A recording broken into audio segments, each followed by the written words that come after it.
के साथ बहुत बड़ा धोखा किया है और महिला आरक्षण बिल जो पिछले 25-30 साल से इस देश की महिलाएं इंतजार कर रही थी कि संसद और विधानसभाओं में आरक्षण मिलेगा, उस सपने पर पानी फेरने का काम नरेंद्र मोदी जी ने किया है। यह बिल लागू होगा ही नहीं। 15 साल, 20 साल, 25 साल कब लागू होगा इसकी कोई लिमिट नहीं है, और लागू होगा भी कि नहीं लागू होगा इस पर एक अंधकार के बादल मंडरा रहे हैं। और इसीलिए हम लोग कह रहे हैं कि यह महिला बेवकूफ बनाओ बिल है, महिला आरक्षण बिल नहीं है। यह बात क्यों कह रहा हूं बार बार?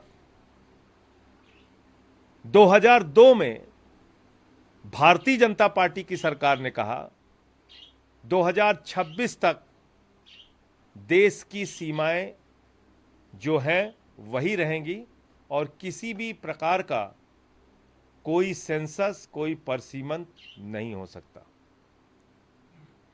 2021 में सेंसस होना था, कोई भी डिलिमिटेशन 2026 के बाद होगा, यह साफ तौर पर 2002 के बिल में लिखा हुआ है, संशोधन में लिखा हुआ है, और वो भी बीजेपी लेके आई थी।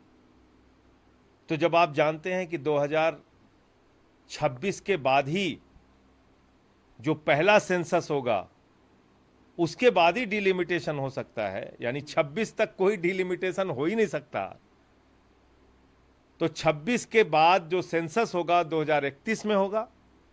2031 के बाद सेंसस 2-3 साल तक चलेगा, उसके बाद जो डिलिमिटेशन होगा वो 6-7 साल में पूरा होगा, 8 साल में। तो तब तक दुनिया कौन कहां रहेगी, कौन देख रहा है? ये 20 साल की आप योजना बना के महिलाओं के आंख में धूल झोंकने का काम आप कर रहे हैं, देश के लोगों को मूर्ख बनाने का काम कर रहे हैं। तो इसलिए ये महिला बेवकूफ बनाओ बिल है। दूसरी बात, आपने ओबीसी और SC/ST वर्ग की महिलाओं के साथ बहुत बड़ा धोखा किया इस बिल के अंदर। बड़े लंबे समय से मांग चल रही थी, और खुद उमा भारती जी जो उनकी पार्टी की केंद्रीय मंत्री रही हैं, उनकी पार्टी की नेता हैं, उन्होंने कल बयान दिया कि हमने बार बार पार्टी के अंदर रह के इस बात का विरोध किया कि पिछड़े वर्ग की महिलाओं को आरक्षण दो, वरना हम ये बिल पास नहीं होने देंगे। किसी और ने नहीं, उमा भारती ने कहा।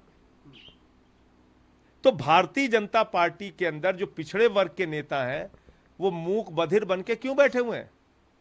उनके मुंह से आवाज क्यों नहीं निकल रही है? क्या पिछड़े वर्ग की महिलाओं को आरक्षण नहीं मिलना चाहिए?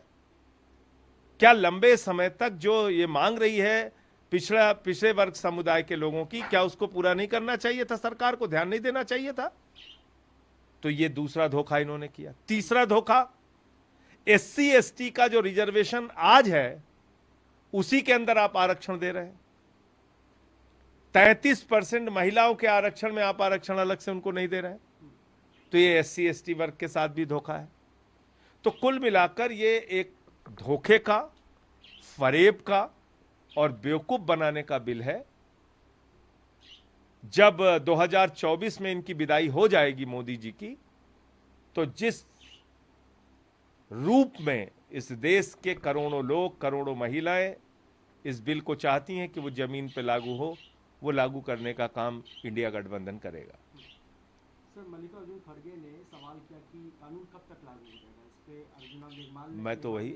मैं तो वही आपसे कह रहा हूँ। मेघवाल जी का कहना था मोदी है तो मुमकिन है। मैं वही तो कह रहा हूँ, ये खाली जुमले बोलने से थोड़ी काम होगा। मोदी है तो मुमकिन है 18 करोड़ नौकरी मिल गई। मोदी है तो मुमकिन है 15 अगस्त 2022 तक सबको पक्का मकान मिल गया। मोदी है तो मुमकिन है महंगाई कम हो गई इस देश के अंदर। मोदी है तो मुमकिन है काला धन आ गया, 15 लाख मिल गया हर खाते में। खाली जुमला बोल बोल के आप इस देश के लोगों को मूर्ख बनाएंगे। पूरा देश अडानी को बेचते जा रहे हो, और आप बस कोई भी बात करो तो मोदी है तो मुमकिन है, तो ये जुमला तो वो जुमला। अरे जुमले से थोड़ी काम चलेगा।